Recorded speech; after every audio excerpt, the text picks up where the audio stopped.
Welcome to News USA Today, where we bring you the latest in trending news about America.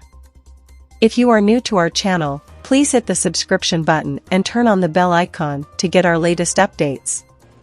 House Republican Whip Steve Scalise sent a letter to his colleagues Friday outlining the party's legislative agenda once it takes over the chamber in the new year. Scalise, who has been elected to become the next House Majority Leader, laid out a handful of bills that will be brought to the floor in the first 2 weeks of the next Congress, many of which would counter the work done by Democrats over the past 4 years. The American people spoke on November 8 and decided it was time for a new direction, Scalise wrote. The last 2 years have been tough on hardworking families as they have grappled with drastic increases in the cost of living, safety concerns with violent crime skyrocketing in our communities, soaring gas and home heating prices, and a worsening crisis at our southern border, he added. The list of legislation includes a bill to rescind billions of dollars allocated for the Internal Revenue Service in the Inflation Reduction Act, which Democrats passed with zero Republican support. Republicans assert the funding will result in the hiring of 87,000 IRS agents to target middle-income families, which the Treasury Department has said is not the case. Democrats said the money is needed to modernize the agency and replace a retiring workforce. Another bill to be brought forward by the GOP would make permanent the Hyde Amendment, a decades-old provision that has banned federal funding for most abortions. President Joe Biden supported the amendment for years but reversed his position in 2019, and Democrats tried to get rid of the provision in a spending bill last year, but the effort failed.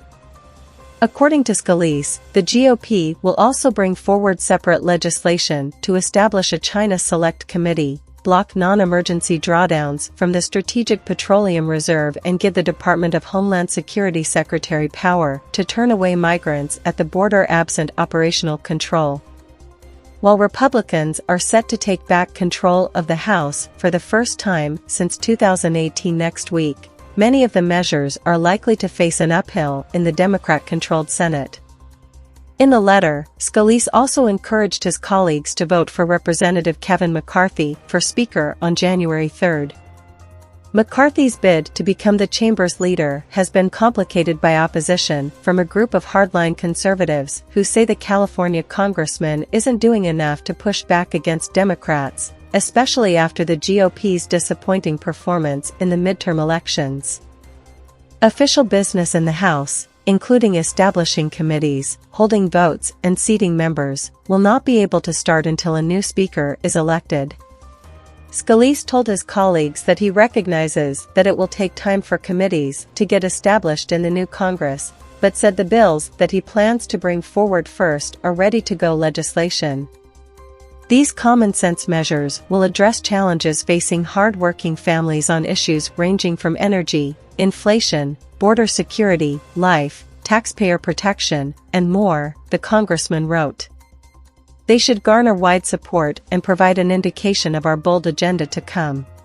Thank you for watching. Leave a comment if you enjoyed watching and share the video on your social media. Please follow and subscribe to News USA Today and hit that notification icon.